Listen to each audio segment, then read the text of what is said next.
Borderlands 2 is a brilliant game. So brilliant, in fact, that it's one of the highest selling games of all time, just ahead of Grand Theft Auto San Andreas, Pokemon Sword and Shield, and Garry's Mod, just to name a few.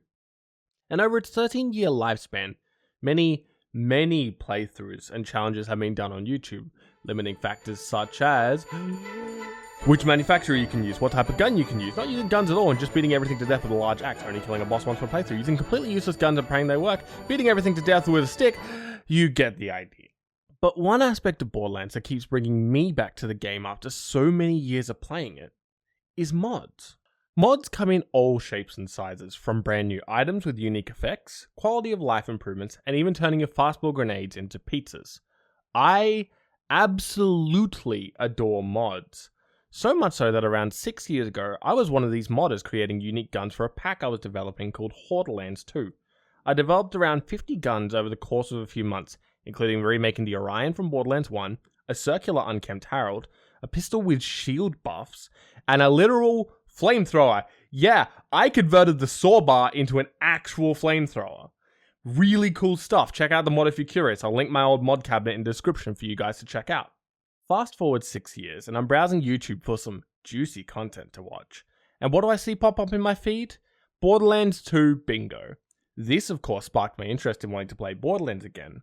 Now, originally I was going to play Borderlands 3 because why wouldn't you? It's just Borderlands 2 with quality of life updates. It's a brilliant game. But then an idea hit me. Why not play through Borderlands 2 with mods again? Being the modder that I am, and realizing I had plenty more ideas up my sleeve for cool and quirky guns to code, I began thinking about how I wanted to play through this legendary title. Did I want to grab all my old Borderlands guns, reprogram them, and play with those? Or did I want to use my programmer brain and try and come up with a bunch of new ones? And I think you know where I'm going with this. Introducing Borderlands 2 Recoded, The Hunt.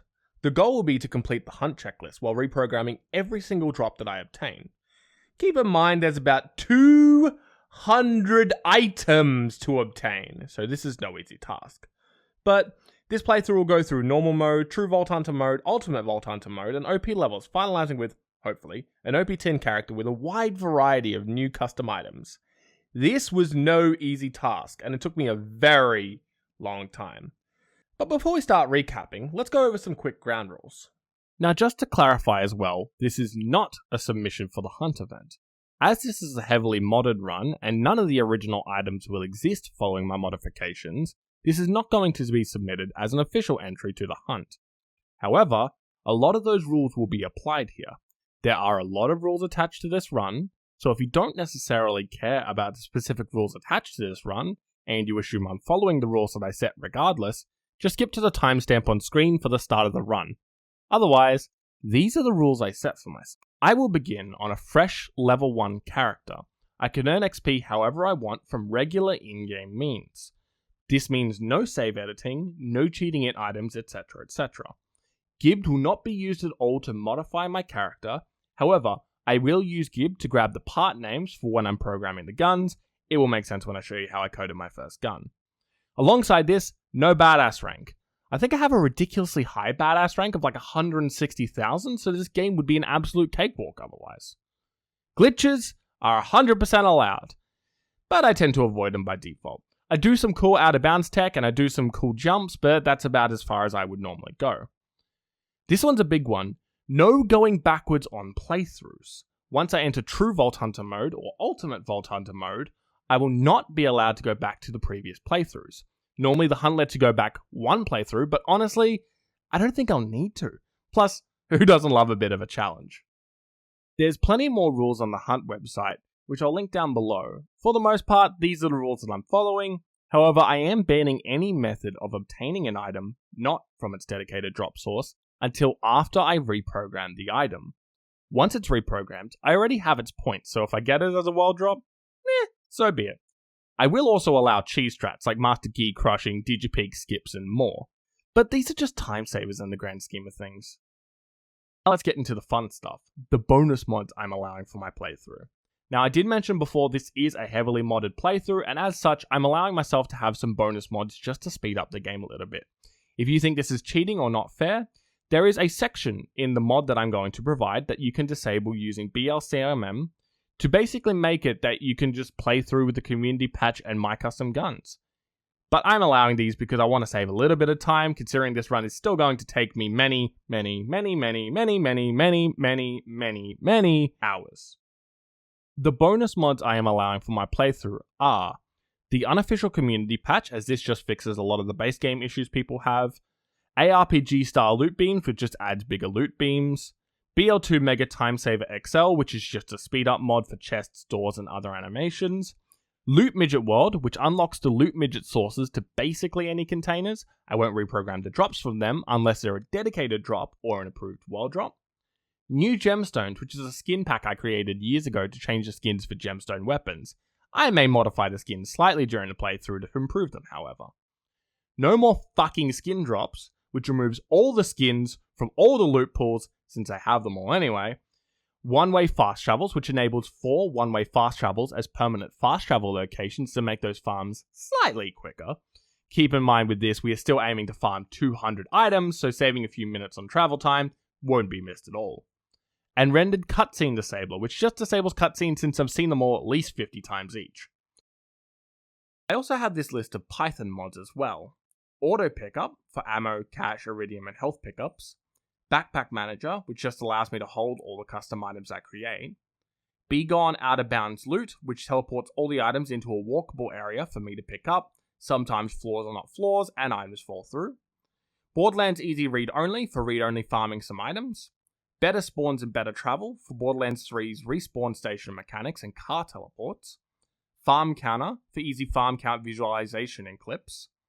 Game Scaler to scale all enemies and loot to my level for on-level item balancing, and Python Part Notifier to show what parts I get on guns. These mods are all basically just quality of life mods, but I wanted to include these to make this playthrough heavily modded and hopefully extremely fun. If you think this is too many mods, this playthrough may not be for you, as this playthrough is recoding everything, but if you want to try it for yourself without these mods, as I mentioned before, there's a section on the mod that you can disable, and just play with the community patch and my custom guns. Now let's get to the main gimmick of this playthrough, how I'm reprogramming all of the drops. So once I get a drop from its dedicated source, I will either save quit on the spot to keep the item in my inventory and go and reprogram it, or I'll wait till the end of the session, save quit and reprogram all the drops I get. If I don't immediately save quit, I cannot use the unique until it's reprogrammed. I'm allowed to use the base template that I created for Borderlands as a starting place for all items, since it's just a blank template with the basics to create any new item. Most of my custom items use this anyway, since it's just general purpose and they use similar code blocks anyway. I am not allowed to copy and paste the UI elements or stats from any of my existing guns. Now there's a very heavy asterisk on this, as I'm allowed to look at old code to discover how I created an idea previously. For example, if I wanted to use the same idea as my jump starter's shield buff bonuses, which is a buff on kill, I can look at the code to see how I did it, but I cannot use that idea for a gun directly. It sounds weird and semantic-y, but it'll make sense when I start reprogramming these guns. I am, however, allowed to copy the textures from these guns, but they must be modified to be unique from those pre-made guns. For example, if I wanted to use the bloodied grey texture from the HAL 9001, but make the grey a dark crimson instead, I could, as a significant modification. The only reason I make this distinction is that a lot of the skins I created are awesome generic skins that could work on various other guns. However, I still want them to be unique, so modifications are great. All guns must be balanced for the stage of the game where I obtained them. Once I beat Ultimate Vault Hunter mode and beat the Warrior on OP0, I will obtain the item at max level to make sure it's still balanced before OP levels. I am allowed to modify a gun after creation to balance the stats if the gun is deemed unbalanced in any way. For example, if the damage is ridiculous, I'll lower the damage to a more acceptable level, and just to clarify, this can be vice versa if the gun doesn't have enough firepower. This will encourage me to actually use the guns I create for more than a level or two, plus help me improve on balancing weapons to make them all enjoyable. I will explain the process for coding an item the first time I obtain that type of item, for example a first shield, first relic, etc. On my stream, I go into a lot more detail about this, but for video conciseness, I'll only explain it once. Speaking of which, the majority of this run was streamed over on my Twitch channel, which is linked in the description, so if you want to see any more of my shenanigans, head over there and check it out. And remember, If you like this type of content, remember to like, favorite, and subscribe for more. But for now, let's get into it. Hey there, post-edit edamame here. Just wanted to let you know that I didn't actually explain how I coded any of the guns on stream. I kind of stepped through the process, but I didn't directly go, this is how you do it. And as such, you won't actually be seeing it in the video, and I do apologize for that. However, if you do want to learn more about Borderlands modding, I would highly recommend jumping into the Borderlands modding Discord. They have so many resources about how to get started with mods, how to install them, how to make your own cool guns, and everything else like that. If you do want to know more from my perspective, I would highly recommend checking out the streams as well, as I do tend to delve a bit more into what I do when I'm actually coding these things. But yeah, sorry in advance, there's nothing in the video, even though I promised it, and it is kind of sad. That being said, please enjoy. Beans, what the fuck? Starting out, I had to decide which Vault Hunter I wanted to dedicate a bunch of time to for this run. Maya is a great choice for elemental weapons in SMGs, but Cloudkill makes this a little bit OP. Salvador is an absolute powerhouse, but I only really want to test the guns one by one. Krieg is amazing for melee and fire builds, but his size, weight, and general lack of mobility is a massive deterrent. And I've never really enjoyed Gage, so she's out. And this left Axton and Zero, and having done significantly more Zero playthroughs than Axton ones, I decided to try out Axton to see what I can build. I've only ever finished one full OP8 run of him prior to the release of OP10, so I wanted to see what he could do. During this run on stream, I also had an incentive where a sub or a gifted sub would make me spin a wheel with various punishments. These range from dropping my loadout to giving subs back to the community. Within the time it took for me to explain these rules, I had to spin the wheel. Twice. The first spin was to throw myself off a cliff, which I would do later on, as the second spin was to quit without saving during the intro cutscene of the game. So, one quick reset later, we're off to Claptrap's hideout. Now, as I mentioned earlier, I have a mod called Loot Midget World on. If I find a Loot Midget at this stage of the game, it just gives a few bucks with no real drops. So imagine my surprise when I get jump scared in Claptrap's hideout. I killed him, got my money, and Claptrap gets his eye ripped out. Well, I better loot before I grab the gun in the "Are you fucking kidding me?" Jimmy was disposed of, and Claptrap let me through the door so I could fast travel to Destruct Peak, normally a brilliant XP farm for early game. But when GameScaler scales everything to your level, it just becomes a regular training ground. Oh well, better yeet myself off this cliff to appease the sublords and continue with my trek through Windshield Waste. Now, there's not a lot to talk about at the start of most Borderlands 2 runs. Getting some guns, killing Boom Boom, fighting through the shipwreck to get to the Flint fight, dying to Flint, finally killing Flint and grabbing my first unique item of the game, the Flint's Tinderbox. After making my way to Claptrap's ship, I go to the next area and save quit to begin programming it. As I mentioned before, I wouldn't code all the guns on video, and later on I decided not to code all the guns on stream as this is a lengthy process. But this was the first one of my playthrough, so I decided to show my viewers the process of creating a new gun. I mean, it shouldn't take that long. An hour. My first one took me an hour. But I mean, this was mainly because I was trying to figure out how to implement the idea that I had, which went through many iterations. Eventually, after tinkering with the gun for a while, I had something satisfactory. Meet the SOS Flare. Replacing the tinderbox, the SOS Flare shoots out a fire round that after 3/4 of a second, or on any ricochet, bursts into 8 arcing, flaming projectiles. This is based on the countermeasures you see on most military aircraft. The skin went through a bunch of versions, settling on the design you are seeing here. Overall, I appreciate the simplicity of the skin, and creating these new guns and skins has allowed me to work on more realistic skins, where a lot of my older skins were absolute eyesores. But with this, I could get started with 3 horns, and oh boy is this thing powerful for a level 1 pistol. Don't worry, this comes into play very shortly. It does have a learning curve similar to other ricochet weapons in the series, like the Orion from Borderlands 1, the Fibber, or most lasers in the pre-sequel, but it's effectively an all-round weapon. In close quarters, a jumping ricochet allows all 8 projectiles to penetrate the enemy for massive burst damage, and at range, while it feels like you couldn't hit the broadside of a barn, it does have a nice coverage area, meaning you can hit at least one shot and do some nice afterburn damage. But holy shit, did this baby burn ammo. making it use 3 ammo per shot for balance. I burned through my ammo supply in, 10 seconds. It took me 10 seconds to burn through my entire ammo supply. I did all the regular 3 Horns Divide stuff. Got the Catch a Ride module, got myself a car, drove to the fast travel and activated it, go and saved Corporal Reese, grabbed the power core, jumped off the edge, respawned back at Sanctuary, and I was in the front door ready to replace the power core. My first upgrade as soon as I got through the door of Sanctuary after all the power core nonsense you just heard was pistol SDU upgrades. I got as many as I could, and later on I got another one just to make sure. With 500 bullets at my disposal, there's absolutely no way I could ever run out of... Oh, I'm out of bullets again. Well, I guess without my ammo regen, this is just a bullet hose with a fiery vengeance.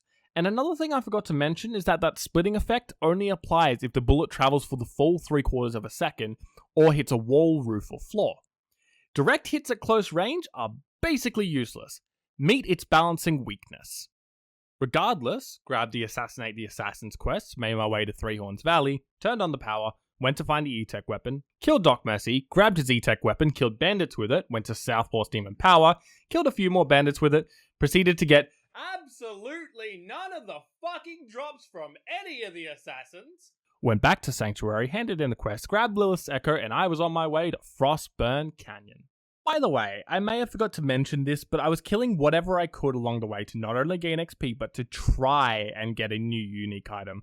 Keep in mind, my only decent weapon was a level 1 fire pistol, and I was about to enter Frostburn Canyon, an area notorious for fire-resistant enemies. The key word there was try.